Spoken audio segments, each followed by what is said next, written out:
10-year-old boy who suffers from a severe asthmatic attack. He's tachypnic and cyanosed. His PO2 is 8 and his PCO2 is 4. Which one of the following is most likely to be true about this patient?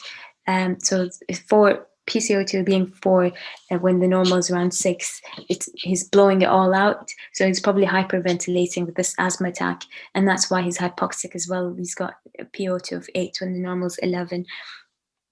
So out of all this, the FEV1 FVC ratio in asthmatics would be decreased. Same with the VQ. His PCO2 is raised due to inadequate gas exchange. Actually, it's because he's hyperventilating and he's hypoxic, so he's trying to get in more oxygen, but at the same time, he's blowing out all the carbon dioxide. So that would be the correct answer.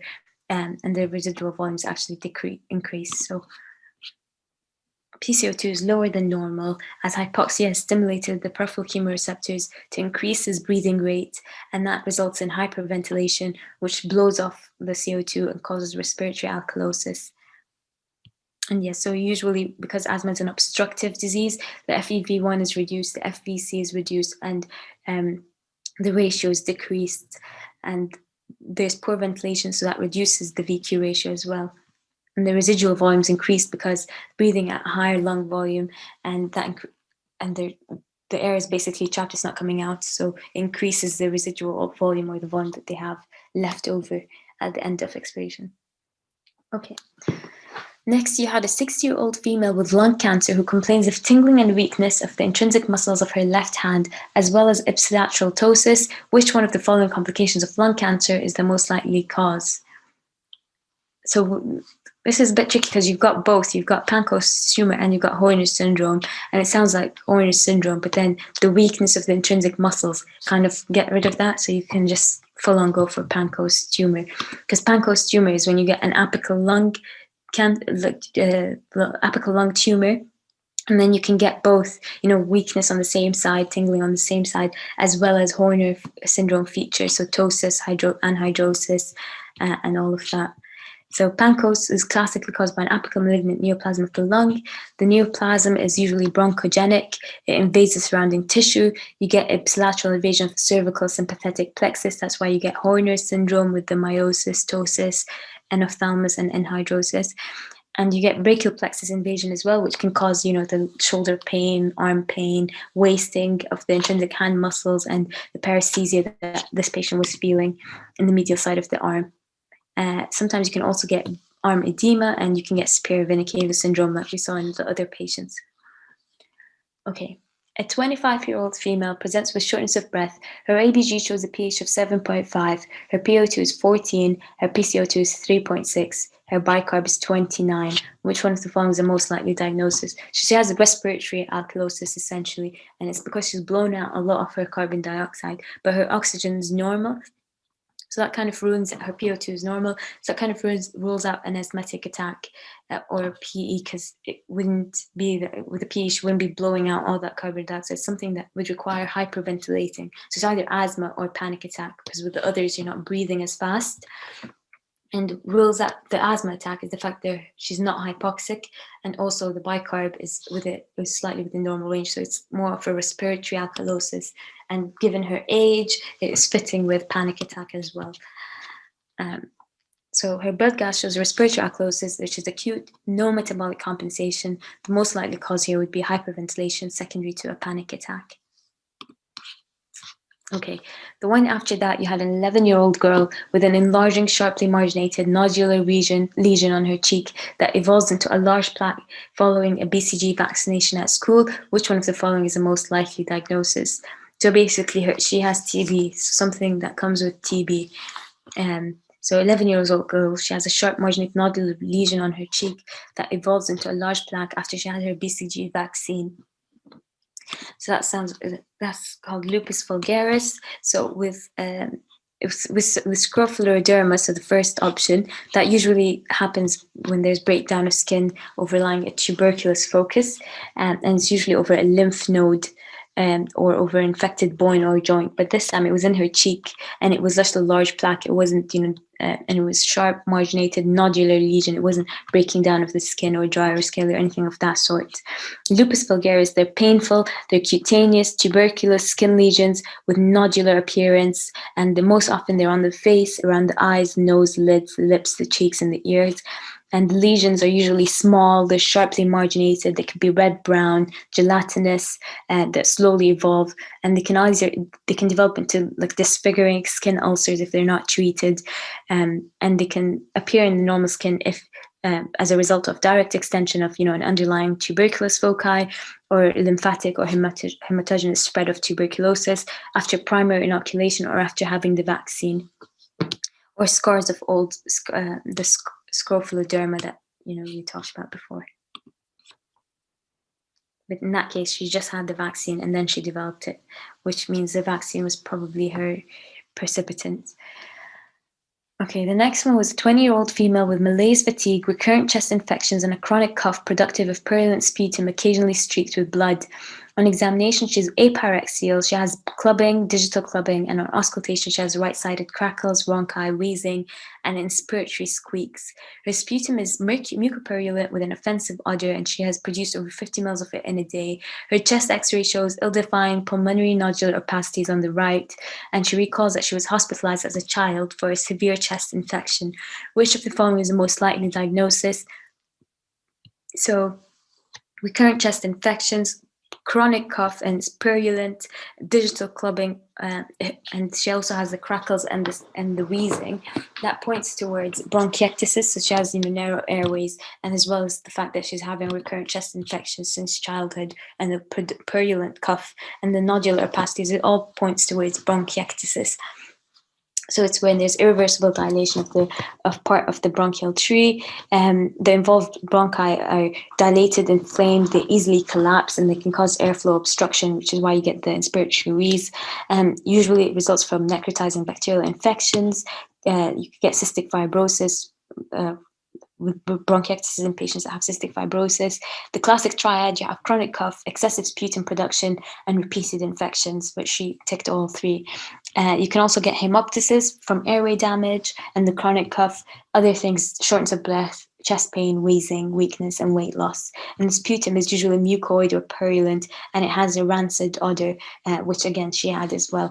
They also have clubbing in around 50%, and you get the crackles, the rhonchi, the wheezing, and the inspiratory squeaks.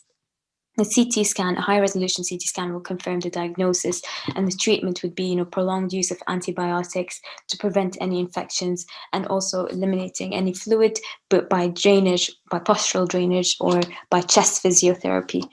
And inhaled steroid therapy is, if it's consistently adhered to, can reduce the sputum production or decrease airway constriction over a period of time. And if the last mainstay of treatment would be surgery to treat any localized bronchiectasis and remove any obstruction that causes progression of the disease.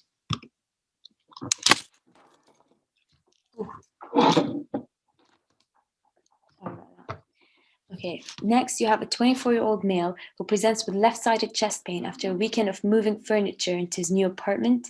He describes the pain as sharp and localized to the lateral chest wall, made worse by deep inspiration and movements, and the pain is relieved by keeping still and breathing quietly.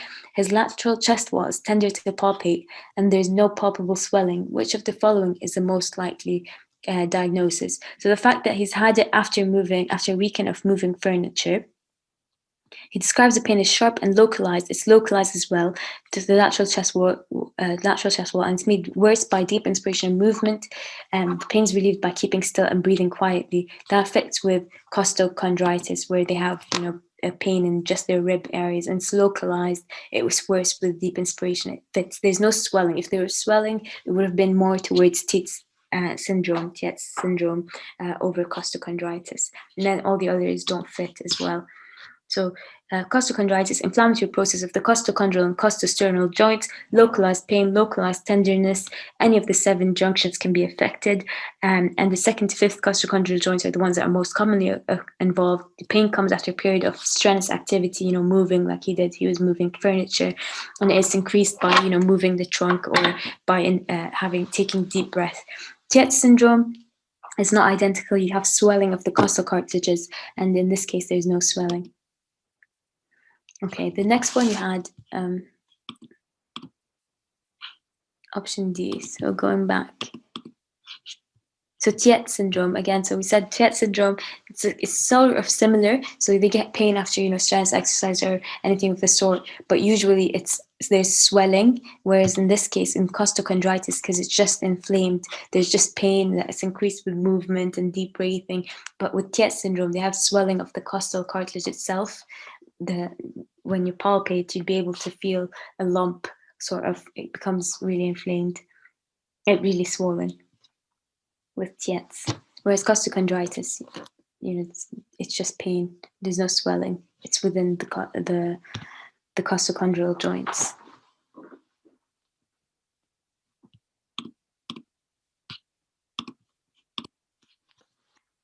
Okay. The next one, you had a 30-year-old male who presents with fever, weight loss, and night sweats. His chest X-ray shows a large mediastinal mass, which, when biopsied, shows the presence of ɪır괱ᴛᴇʟᴇɾ cells. Which one of the following is the most likely cause of this patient's intrathoracic tumor? And so this one's quite straightforward. ɪır괱ᴛᴇʟᴇʱ cells, Hodgkin's lymphoma. Okay. So a 40-year-old Asian male complains of cough, hemoptysis, weight loss, and night sweats. On examination, he has cervical lymphadenopathy and clinical signs of bilateral pleural effusions. Sputum cultures reveal acid and alcohol-fast bacilli. Which one of the following is the most likely cause for his pleural effusion? So acid-fast, alcohol-fast bacilli, that goes with tuberculosis, as well as the weight loss, night sweats, cough, and hemoptysis. So that's very fitting. So pulmonary tuberculosis, you get chronic cough, blood-tint sputum, fever, night sweats, and weight loss. You can get infection of the other organs, and radiology, you'll get the Gons focus, you might see the Gons complex. You could also see a tuberculin skin test might come positive, as well as microscopic examination of the fluids and taking them for culture and sensitivity as well. Treatment requires long courses of multiple antibiotics. So you have your rifampicin, your basically your isoniazid, your rifampicin, your pyrazinamide, and your ethambutol, and they take it for they take all four for 2 months, and then they continue 2 of them for 4 months after that, depending on where it is. So if it's just localized to the chest, then it's for 6 months, but if it's spread, then it's different. And antibiotic resistance is a growing problem. You have multi-drug resistant tuberculosis, so then the medications will differ then. And prevention relies on screening and vaccination as well for those at risk. Question 79, you had an 18-year-old male who attended A&E short of breath. He has a history of asthma. Which one of the following is used to stratify the severity of his asthmatic attack? So with asthma attacks and monitoring asthma in general, they use the peak expiratory flow rate. And usually they have the graph, so it's either depending on their personal best or their predicted best value, and if it's lower than that, then they're having an asthma attack, and depending on how much lower, you can divide it into mild, moderate, or severe, or life-threatening. So that's like peak expiratory flow. Okay. Next, you have a 6-year-old male who presents with gradually worsening shortness of breath that's worse on lying flat and which wakes him up at night. He also complains of coughing up pink, frothy sputum, and his chest X-ray shows a large heart with evidence of alveolar edema and dilated prominent upper lobe vessels. Which one of the following is the most likely diagnosis? So usually when you have left-sided heart failure, you have the orthopnea, and you have the waking up in the middle of the night, and you have the pulmonary edema and the pink frothy sputum. So that's fitting with left ventricular failure. The right, you'd have the liver, the tender liver area, and the raised JVP and the swelling in your lower limbs. So left ventricular failure, you have shortness of breath, fatigue, orthopnea, paroxysmal nocturnal dyspnea, the nocturnal cough that's sometimes productive, and the productive is usually pink frothy sputum. And then with the chest X-ray, you'll see signs of congestion, so alveolar and interstitial edema, upper lobe diversion, cardiomegaly, and the bilateral small pleural effusions as well.